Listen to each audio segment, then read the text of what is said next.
looking at some of the robots and the interactions that we have with them right now, right? There's a lot of robots that you're starting to see move into factories, right? Mm-hmm. So there were the factories that we had of the past, which were basically just gigantic robot arms, and no humans were interacting. But now we're starting to see, other companies like Rethink Robotics is a great example, right, with their Baxter robot, where they're kind of showing, hey, this robot, coexists and works alongside a human in a certain environment. It seems like that reaction is kind of mixed from a lot of people, right, in these factories, where it's like, it's great that this robot's helping me out, but how long before this robot kind of comes over and takes over my job?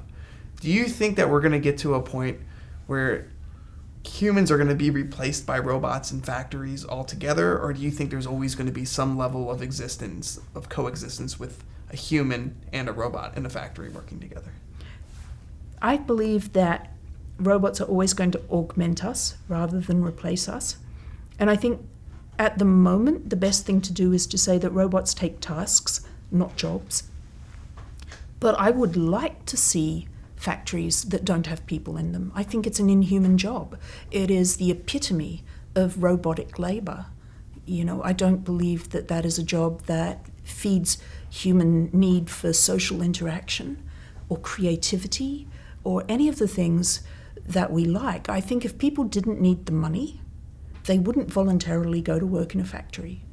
And I think we have an opportunity to look at our world, our life, our economy, our society, and say, we have an opportunity to remake everything. What are the things that people shouldn't be doing? And they should not be doing a lot of the dull, dirty, dangerous jobs.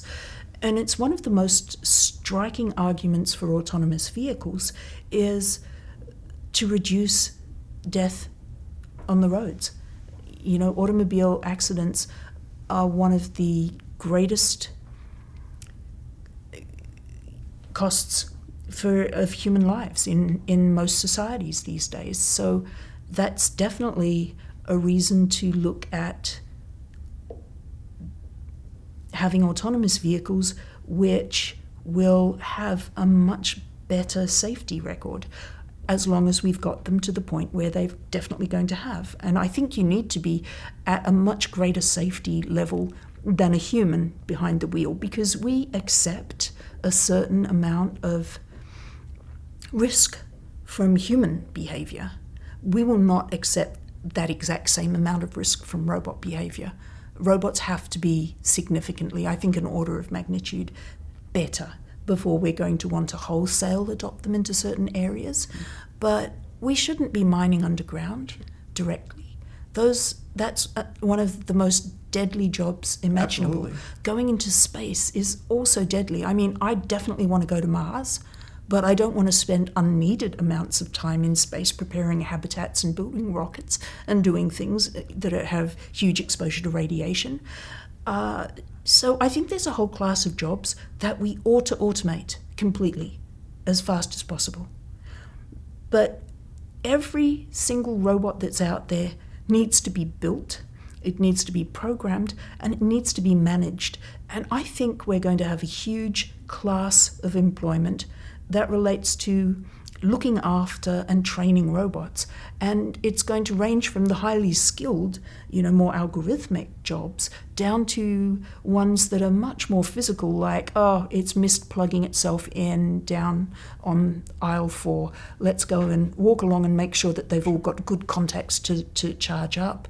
And while we're at it, let's, tidy that one up. And we're slated to do some routine maintenance, let's do these kind of things. I see robots and looking after robots will in many ways take the place that the automobile has had over the last century. So we've seen one transition where a huge chunk of human society used to be involved in looking after horses. And then they transitioned to looking after automobiles. And I think there's going to be another transition to looking after the broader range. Sure. Let's say I call a car a robot. Mm-hmm. It's just going to be many more in different... You think they'll just be more specialized in the sense too? Yeah. So for instance, like as you have a mechanic now, you might have somebody who works on, bipedal robots only, or somebody who works on air vehicles only. Do you think that's going to be kind of like the emergence of new jobs of you're trained technically to do kind of all of them, but you're really going to be focused on one area or one brand or one manufacturer?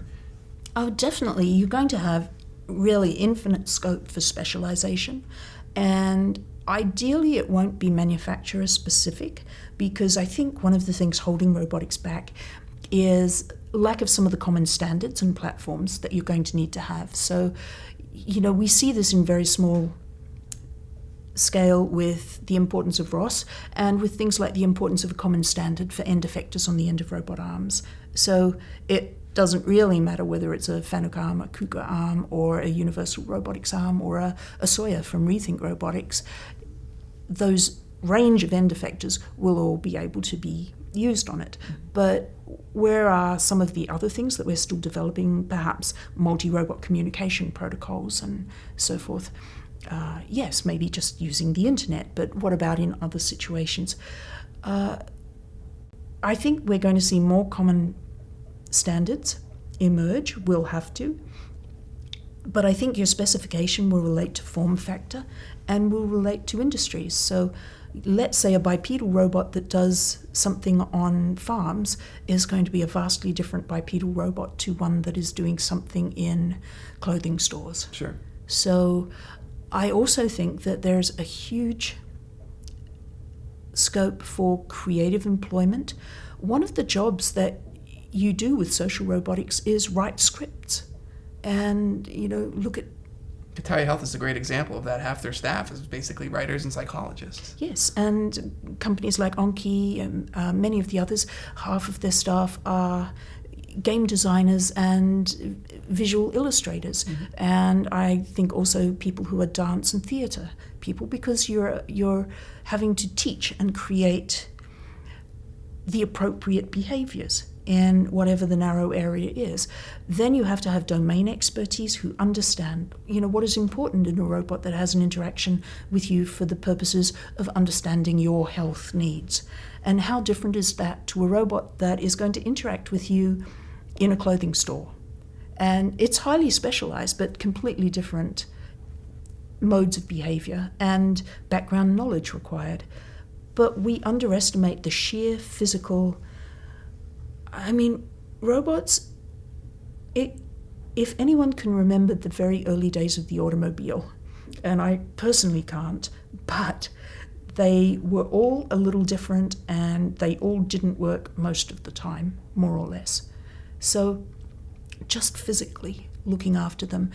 Sometimes the biggest thing we forget when we talk about robots entering the world is that they're going to be physical. Mm-hmm. And it might be, like I said, as simple as putting it back onto charge properly.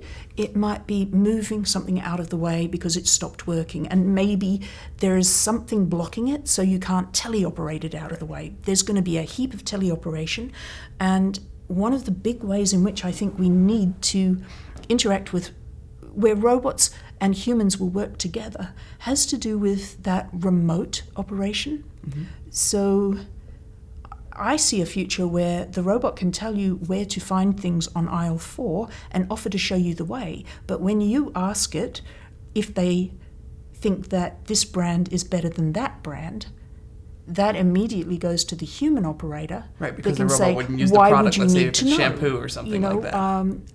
Or necessarily have the ability to ask the right questions to understand who is it for, what is this, or perhaps just the trust level that we would have from an interaction with a person.